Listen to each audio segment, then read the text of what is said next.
Hola a todos, mi nombre es Facundo, esto es Sal y Luz Argentina. Hoy estaremos viendo, ¿es lícito el divorcio a los ojos de quien lo estableció?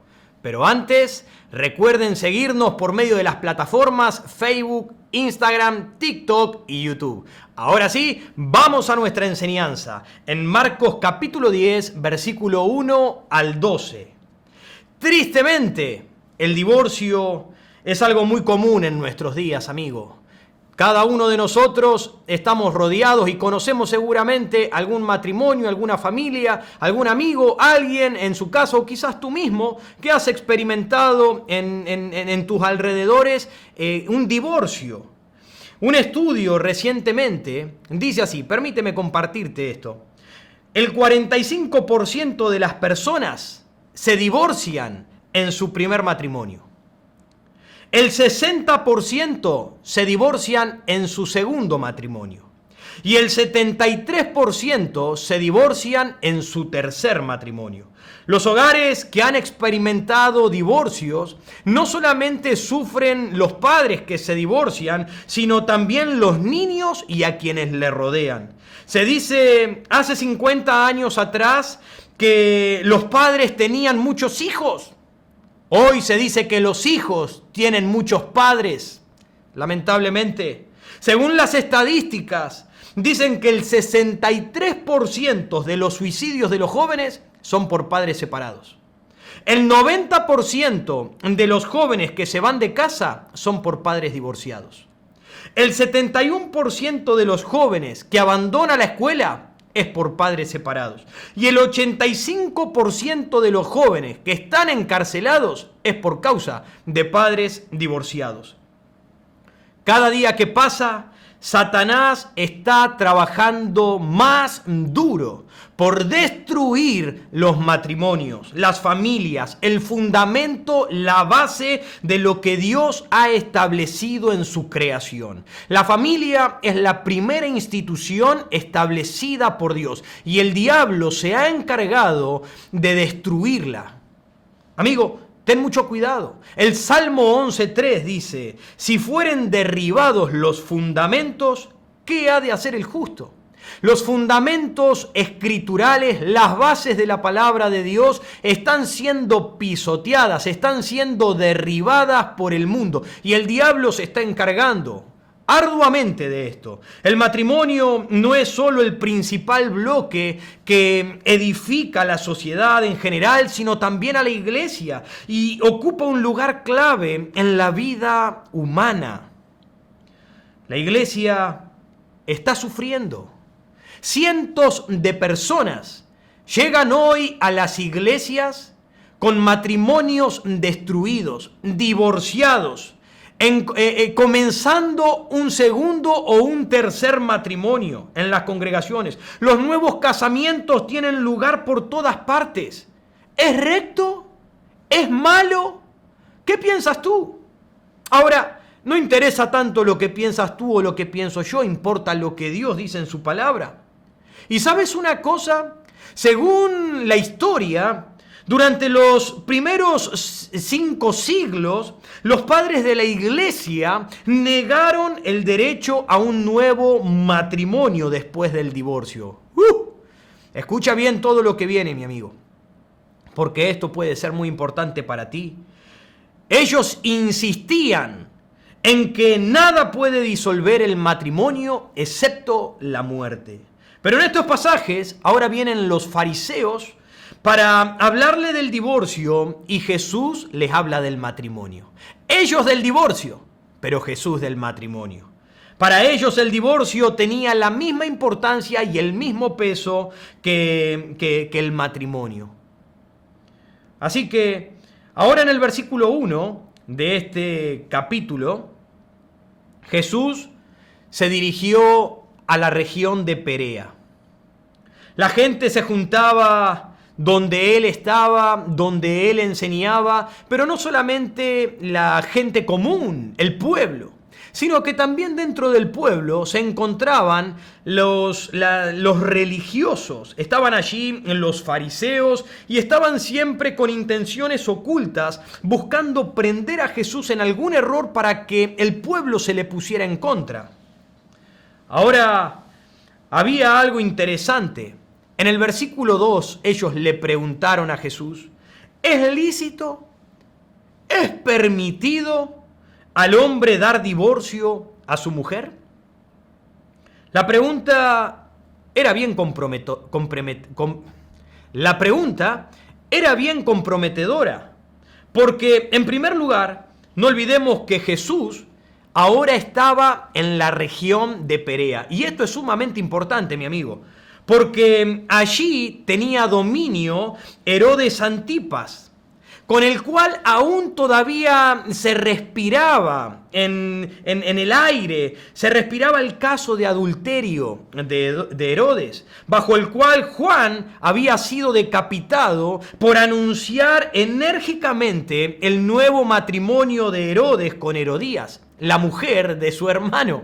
Y Juan fue decapitado por decirle a Herodes, no te es lícito tomar la mujer de tu hermano. Y Juan terminó decapitado por causa de esas palabras. Ahora, los adversarios de Jesús probablemente asumieron que Jesús tomaría el mismo punto, el mismo lado que Juan el Bautista, y por lo tanto, si él se ponía de ese lado, entonces Herodes iba a hacer exactamente lo mismo con Jesús.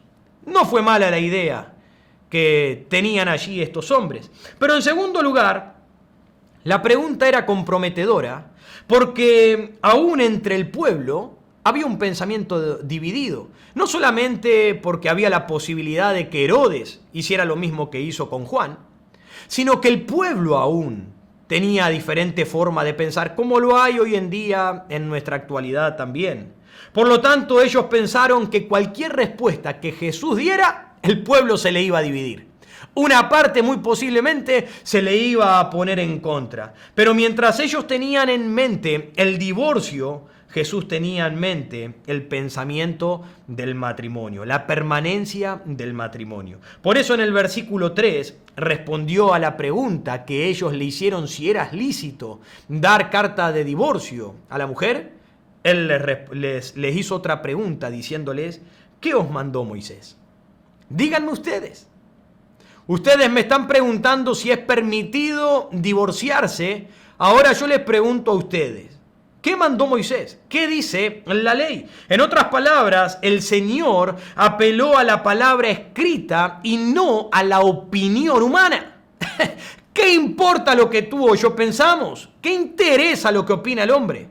Y eso es lo que Jesús estaba diciendo. ¿Qué importa lo que cualquiera pueda decir? Ahora, ¿qué dijo Moisés? ¿Qué dice la ley? Que fue escrita por causa de Dios.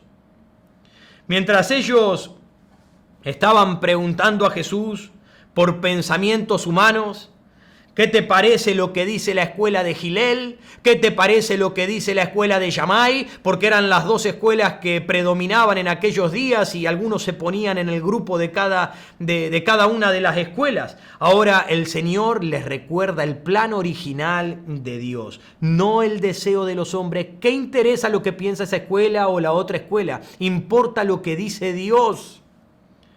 Él les recordó el plan original de Dios a los hombres. Es cierto que el divorcio es un tema complejo, amigo, porque toca ciertas fibras que son sensibles, toca las emociones de las personas a un nivel realmente profundo. Y quizás algunos puedan decir, es que tú no sabes, es que tú no entiendes. Es que tú no sabes lo infeliz y las cosas que yo estaba atravesando. Y este tema ciertamente es muy sensible y delicado para muchos. Sin embargo, en nuestra búsqueda de respuestas acerca del tema, no podemos dejar que sea nuestro corazón el que nos guíe, mi querido. Sino que como en cualquier asunto relacionado con la moral y la doctrina, debemos confiar plenamente en la palabra infalible de Dios. Y no en nuestro engañoso corazón que busca acomodar las cosas siempre a nuestro beneficio. En aquellos días, por medio de Moisés, en Deuteronomio, Dios tuvo que reglamentar el divorcio porque esto era un descontrol dentro del pueblo. A tal extremo se tomó esa reglamentación que el divorcio llegó a ser una práctica tan común dentro del pueblo que se divorciaban y se casaban como querían. Una mujer cocinaba mal un huevo frito y el marido, si quería, la rechazaba, le daba carta de divorcio. Si la mujer no respondía a todas las atenciones y los gustos del marido, el marido podía hacer con la mujer lo que bien le placía. Y eso llevó a que se tenga que reglamentar por el bien de la mujer, porque era un trapo de piso. Estaba siendo pisoteada, el hombre la tomaba y la usaba como quería. Esto va para aquellos que piensan que Dios era un machista. Amigo, Dios siempre estuvo también a favor de la mujer y cuidándola, protegiéndola. Y esto que hizo, lo hizo justamente por el mal que estaba haciendo el hombre. Estaban pervirtiendo las palabras del Señor y fue necesario reglamentar. Porque ahora lo que se reglamentaba a través de esto en Deuteronomio era que si el marido la repudiaba a la mujer por cualquier cosa, entonces ya no la podía volver a tomar. No vas a jugar con la mujer. Antes el hombre hacía lo que quería.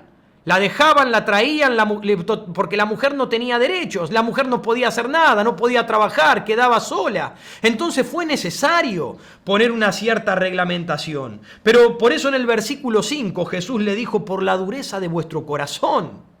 Porque sus corazones estaban duros. Por eso Moisés escribió este mandamiento. Y tenía el propósito de cuidar a esas mujeres que estaban siendo repudiadas y desamparadas por estos hombres que hacían lo que querían, hacían uso de ellas como querían.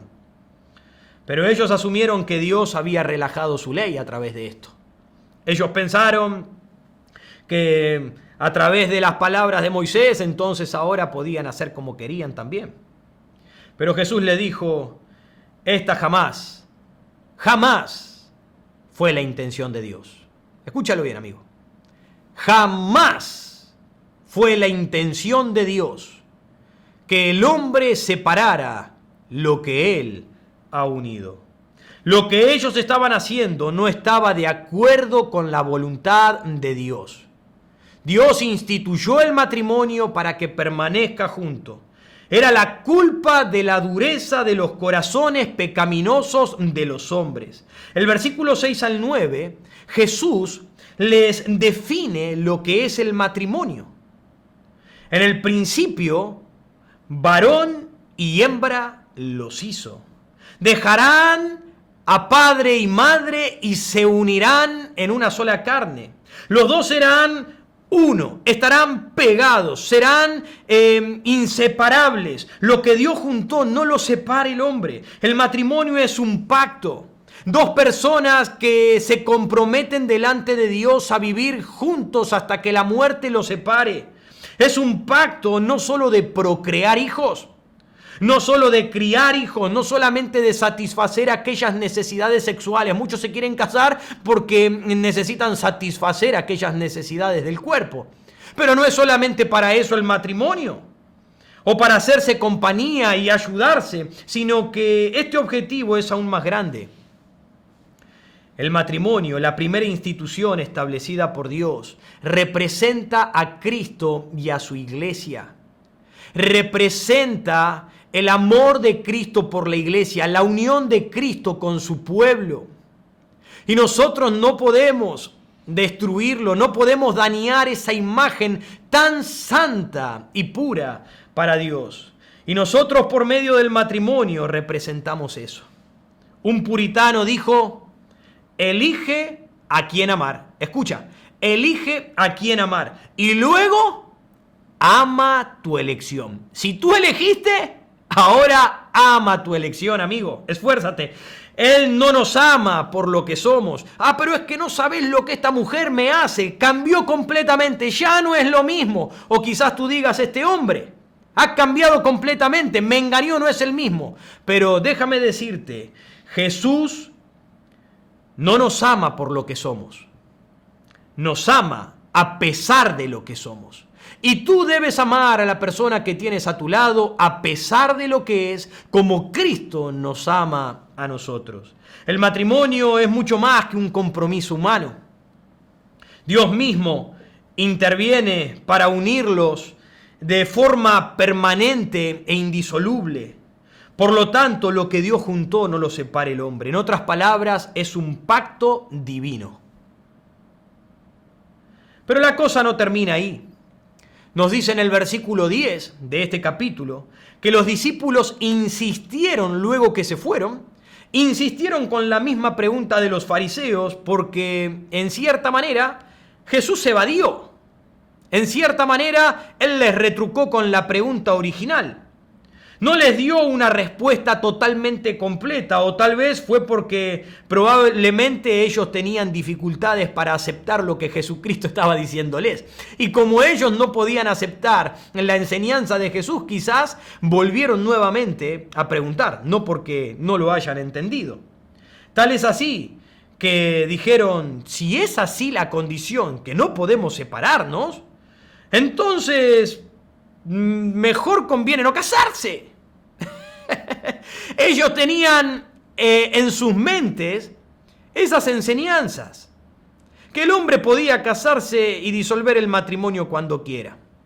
Pero cuando Jesús planteó que lo que Dios unió no lo separe el hombre y dio a entender que eso no se debía hacer, ellos dijeron, pero aún ni conviene entonces. Prefiero aguantarme mis deseos, prefiero aguantarme todas las cosas y ni me caso, porque si las cosas no van mal, entonces ¿qué hago? Si las cosas van mal. Esto es lo que el mundo enseña hoy en día. Y cuando uno predica en contra de estas cosas, los cristianos estamos perplejos contra las enseñanzas bíblicas y llamamos al predicador un anticuado. Le decimos al predicador que es un legalista, un hombre de una generación vieja y fuera de la moda. ¿Por qué? Porque, ¿cómo no aceptás el divorcio? Ahora estamos en otros tiempos, las cosas cambiaron, ahora se puede divorciar, ¿por qué voy a vivir una vida infeliz toda la vida junto a una persona que no amo y demás? Pero en el paralelo de este evangelio, déjame decirte una cosa, en el Mateo 19, el Señor añade algo que Marcos obvió. Hay una excepción a esa ruptura matrimonial que hace Jesucristo, y es por causa de la fornicación y el adulterio. Esta cláusula parece indicar que puede, escúchalo bien, que puede llegar a haber alguna causa justificada para el divorcio, si es por inmoralidad, por perversión y demás. Pero cuando leemos estos pasajes, vemos que el Señor no está dando, escúchalo bien, el Señor no está dando ningún mandamiento de divorcio.